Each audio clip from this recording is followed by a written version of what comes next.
Muzindu. Muzindu. Muzindu.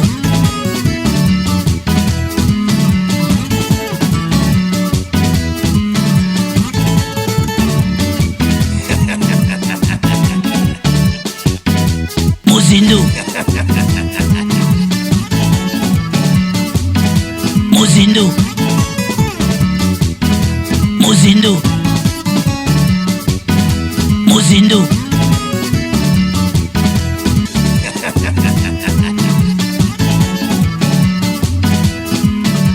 Natondisa mina sai na katontima ya kolika ete baike bozali ebele liboso betando na bino pona kolanda magazine Muzindo ya mokolo ya lelo tika to zinda deja pona koyebisa bino ete congrès salamaki bongo mokolo ya lelo na palais du peuple kasalaki liboso ya ba député na ba sénateur tata mokonzi mboka alobeli makambo ebele kasi apesi pe état ya nation Ozindo.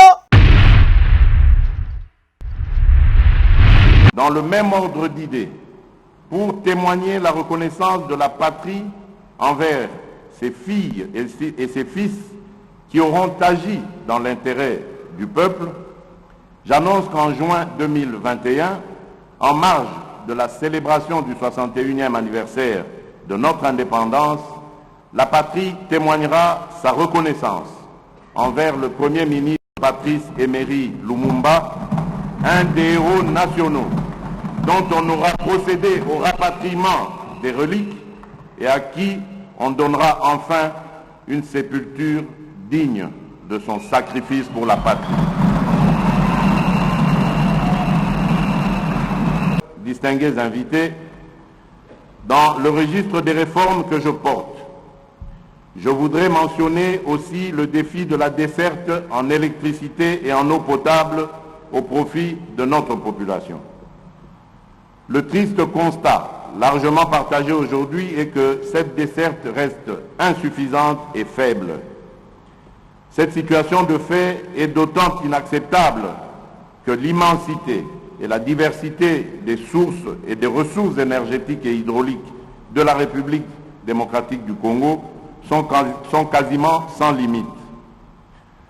Ce déficit est dû à l'incapacité par le passé à anticiper les exigences de la démographie galopante d'aujourd'hui et la multiplication de nos cités et de nos villes qui ont fini de prendre de court nos infrastructures insuffisantes et vieillissantes.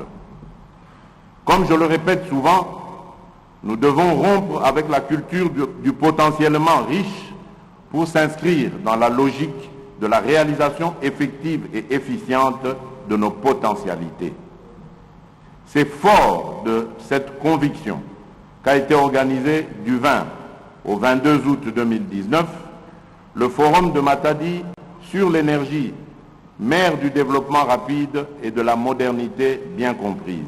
Totikala kaka na likambo etali congrès ya tata mokonzi mboka ndenga zalaki na Assemblée nationale tango babimi libanda ba député batikali simate moto na moto a expliquer makambo nini oyo ye ayoki. Dans ma province électorale qui est le Haut-Katanga, il y avait une insécurité grandissante, inquiétante dans des grandes agglomérations comme la ville de Lubumbashi et la ville de Kasumbalé, c'était ma base électorale. Avec les efforts fournis, avec les motions présentées, aujourd'hui on ne parle pas encore de cette insécurité.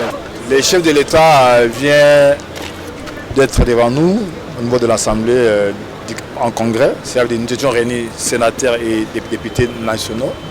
C'est une gymnastique qu'il doit faire chaque année parce que c'est dans la Constitution. Il vient de finir.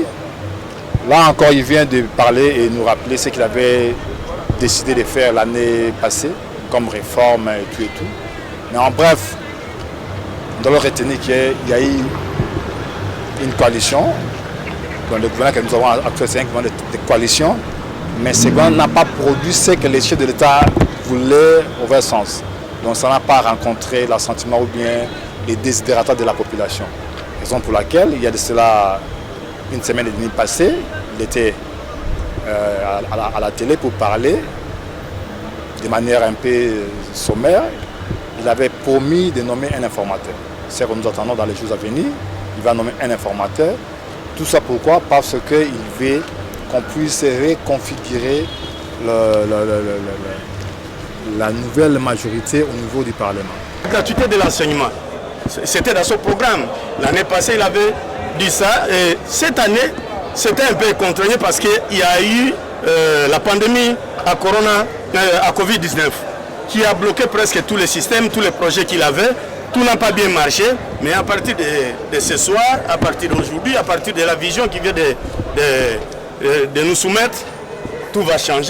Tangu kaka congrès sili bandeko babili banda kasi population patikala kisimate babandi na bango koyemba baloyembo moto na moto petanga moni mozindo babeli kaka mozindo.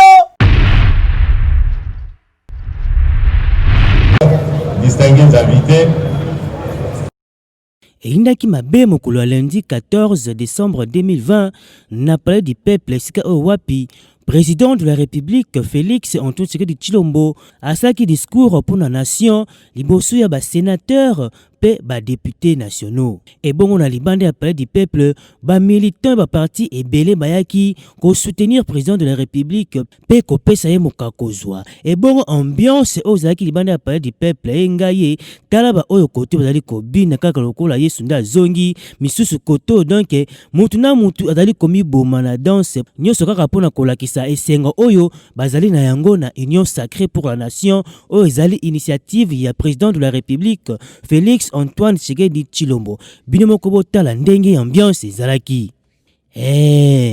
Awa peuple congolais moko azwi nyonso en main alobi ke bako soutenir au président de la République Félix Antoine Tshisekedi Tshilombo ti nasuka enfin que ba promesse na nyonso na yango ekoka ko se réaliser. Biso magazine Mozindo tali ko souhaiter toujours mokakozwa na président de la République pour que mona mboka nyonso ya Congo a se retrouver na mikolo ezali koya. Kaka na likambo etali discours ba militant ya ba parti ebele ba yaki pe liboso ya palais du peuple pona kozela pe koyoka makamnini makoleka kuza na kati kasi moto na moto apeki likanisi na yepe boy.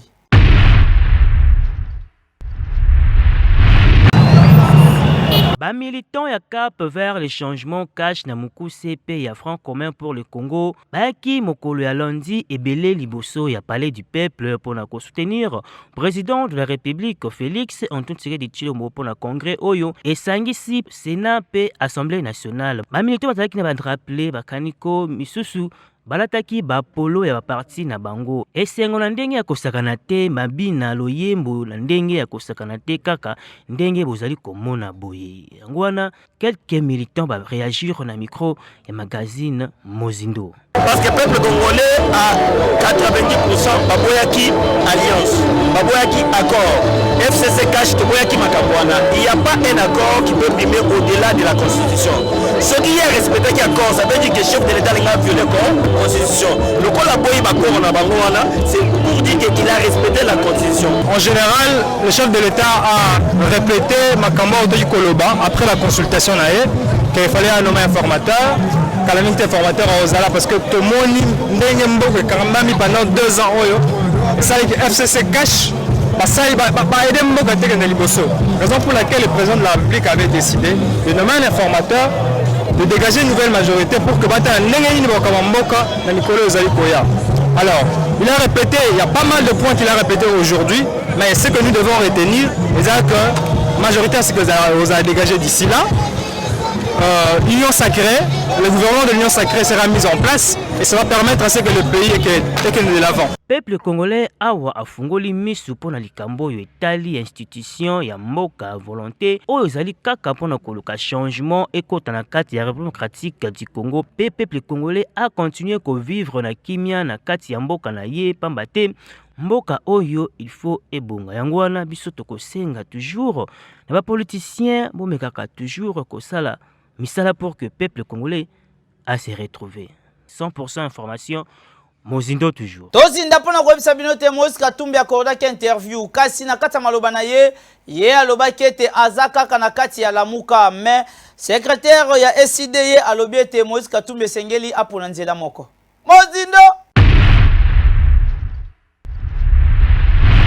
Secrétaire général ya SID oyo ya Martin Fayulu pe membre ya coalition Lamuka Devos Kitoko après avoir constaté départ ya ba leader ebele na ba parti politique pour na considérer na Union sacrée pour la nation ya président de la République Félix Antoine Tshisekedi Tshilombo. Selon Devos Kitoko, eza pour na intérêt personnel ya ba politicien misusu pe a interpellé Moïse Katumbi oyo azali président ya Ensemble pour le Congo cadre ya coalition Lamuka pe auti kosadere na Union sacrée pour la nation ya président de la République Félix. Devos Kitoko alobi que na vie il faut koyeba ko assumer choix moko. Moïse Katumbi il faut s'inspirer na exemple ya Freddy Matungulu pe Mbusa Nyamwisi oyo bakita définitivement Lamuka pona ko travailler na président de la République Félix Antoine Tshisekedi Tshilombo. Au lieu ya ko appartenir na coalition Lamuka en même temps na Union sacrée pour la nation. Pe asengi na Moïse Katumbi azala responsable pour na choix na ye kasi ya kozala likolo moko libanda likolo moko na kati. Boye ezali vraiment bien te. 100% information Mozindo toujours. Tozinda siko na commune ya Kalamu na quartier Kauka na avenue des écoliers en tout cas nzela wana ya kobeba ya kokufa ya kunyefola bande kwazo continuer kolela pe ba kosenga lisungi boya na lombango nokite ba kozinda ekusala kitoko te. Awa toza na commune ya Kalamu na quartier Kauka, précisément na avenue des écoliers. Bino moko botala eta ya nzela oyo botala avenue des écoliers lolenge e baby na niveau moko ya kosakana te. Avenue oyo esungaka batu makasi na tangu ya bambouteillage po yango ezalaka pe mwa raccourci pe nzela oyo ememaka batu ti na stade ya Tata Raphaël.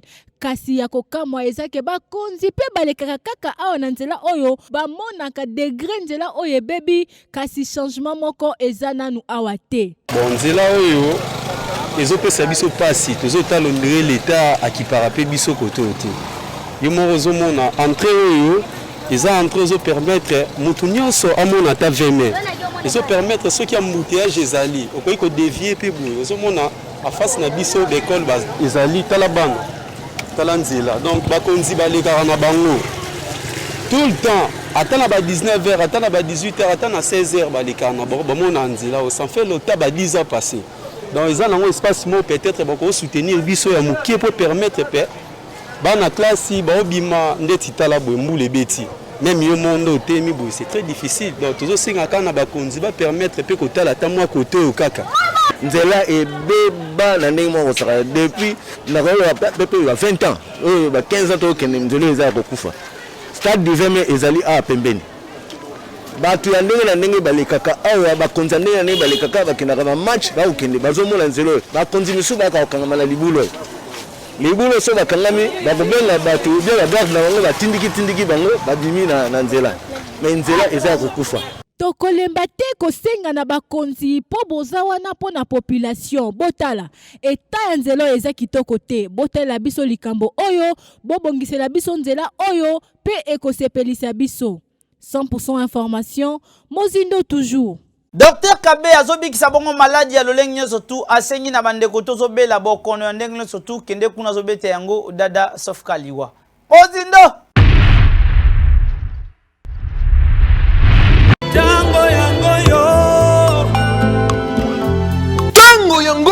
tango ya bikamwa tango ya bishima elongo na Dr Kabe papa mama ndimelanga maladi na yo nyonso oyo ebengami incurable solution na yango eye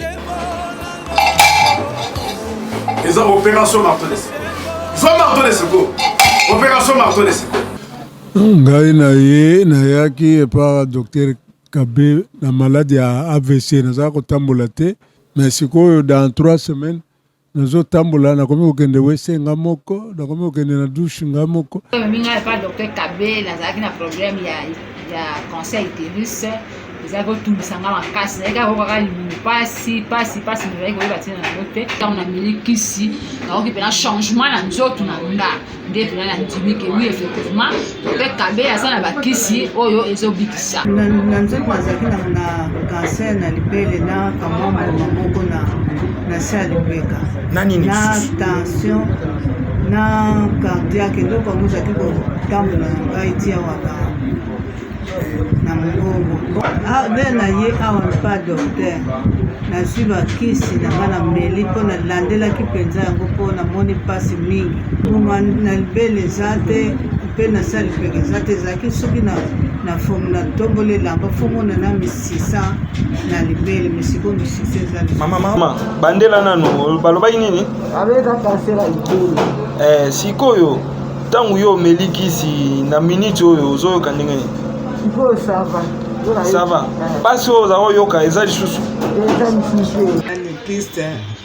kiste ebandi kobima makila ntango nayaki awa dokter alobi te eza kanser yango naye nazwi kisi sikoyo lelo nayoki bien la makambo ya solo pene esalameli yo nakomi na papier te makambo esalameli ngai mpe na bandaka kondima bato te so motaleki na televizio na ndaka kondima te sikoyo ekomeli nga moko na makolo na nga moko nde sikoyo na ndimi yango eza marto baloba eza boye ya suka koloba ebele mbanga pasi chaque jour tokoloba yango ti suka mais onele naloba tobimisi opération marton de secours eza koloba boye maladi nyonso ekirable produit na biso eza makasi yango nde tozwi marton tobeti yango eza koloba boye maladi eza lisusu te allez zwa marton de secours zwa lisusu marton boki ba témoignage Dr Kabe azomi na croisement Bokassa Kabamba en diagonale na station de sens okomi wana ndeko ndimela ngai obengi ye kobima na yo ezali nde loyembo na monoko mpe esengo na motema Dr Kabe zambe ya bishima eyokani ti na ti moyembi na nkolo prophétesse Annie Baba de l'Australie ye abengisi bongo mokili mobimba le 26 décembre na sortie officielle ya album na yo kosalama en tout cas sengi esika no sokozala le 26 wana milukelaka yango po esunga yo oyoka musique ya kilelo tokumisia na yango nzambe le 31 awa na baveye eyinda kaka ozindo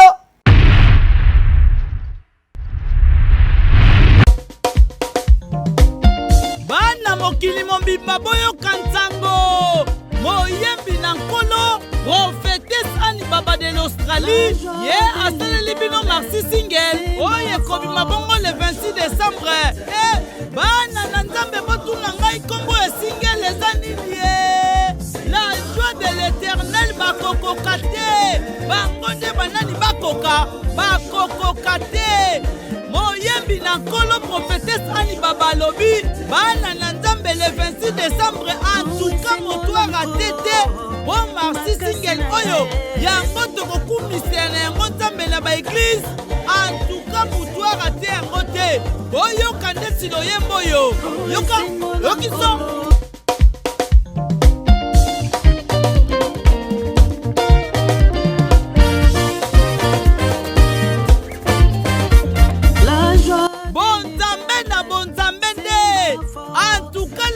décembre mutukuti na ver o putulu na makala na mbabola le 26 décembre pour la sortie officielle oyo ekomata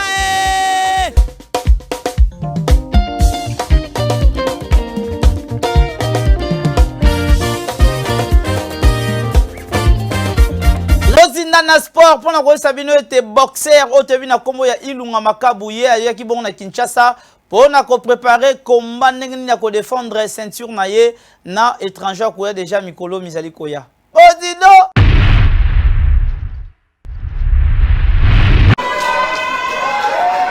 après 2 mois de préparation na mboka bapaya champion du monde Ilunga Makabu ye akitaki bongo na Kinshasa pona koya ko défendre ceinture na ye kokita na ye na aéroport international ya Njili. En tout cas, les supporters na bamoure ya box bayaki ebele pona koyamba champion du monde Ilunga Makabu. Tangu kaka moni caméra ya Mozindo atikali simate abeleli na kiborser nyoso Mozindo. Ouais, je me suis très bien préparé.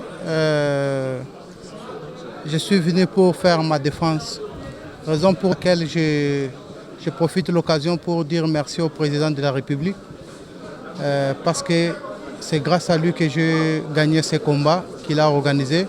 Kasi kolongo na aéroport international ya Njili amati na mutuka tala ndenge mutuka ezokende kisela akeinde kokutana na président ya fédération congolaise ya boxe Ilunga Luyolo kasi champion Makabu ye ayambamaki epai ya président kitoko en tout cas atondisamaki na esengo na kata ntima kasi président ya fédération congolaise ya boxe Ilunga Luyolo ye pe atikali nsima te abeleli kaka Mozindo.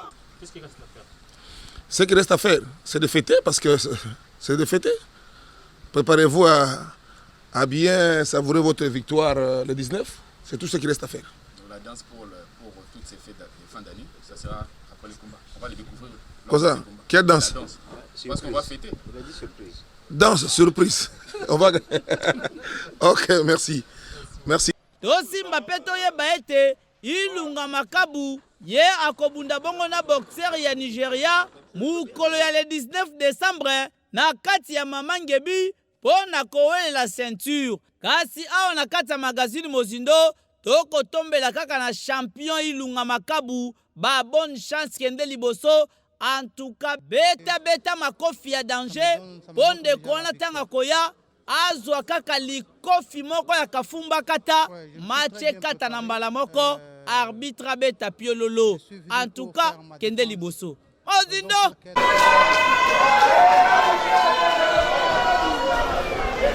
Dala tokomi tango mujadala esika oyo tosalaka jadalisation na bandako to jadale ekosala kitoko na elengi mujadala.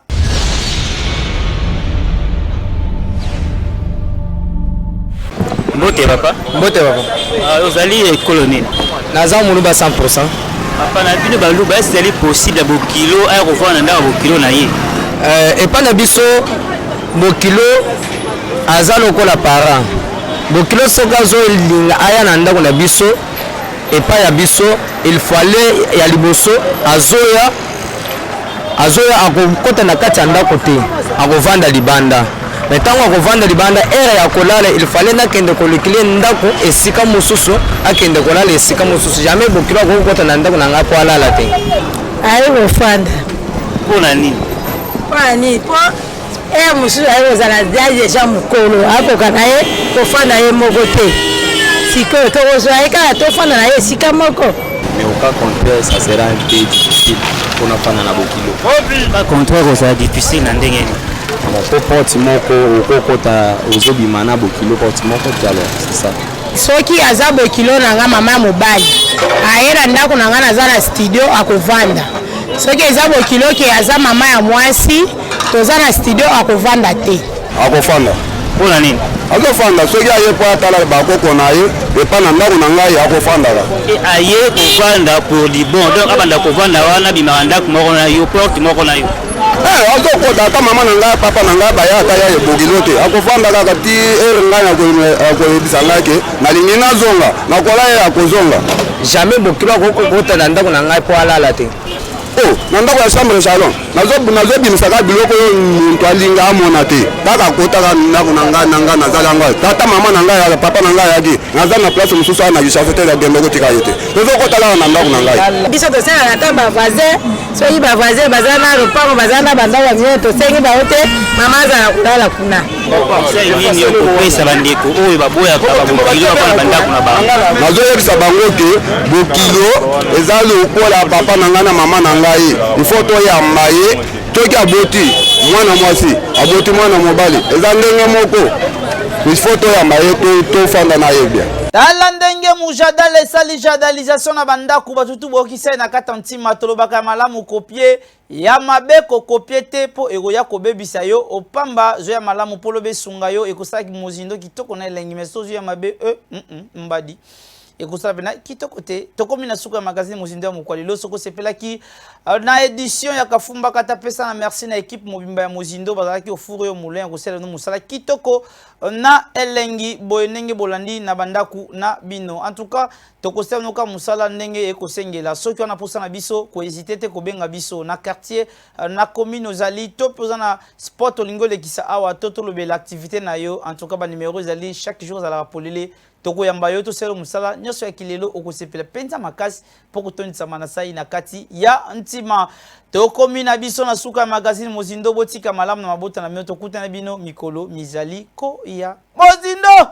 Magazine Mozindo epesi bino opportunité ya kolanda yango na nzela ya ba réseaux sociaux lokola Facebook to pe YouTube na téléphone na tablette pe na ordinateur na yo na page Facebook okozwa ba information nyonso oyo ezo concerné magazine Mozindo pe ba actualité politique socio-économique.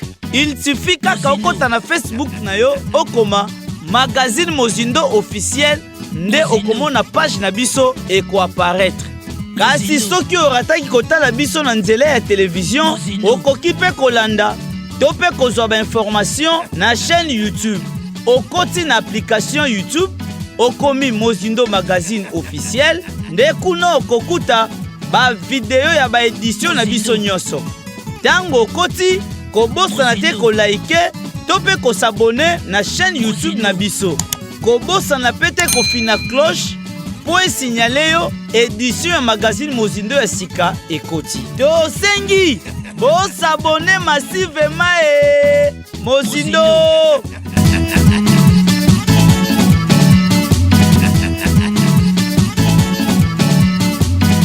Mozindo. Mozindo. Mozindo.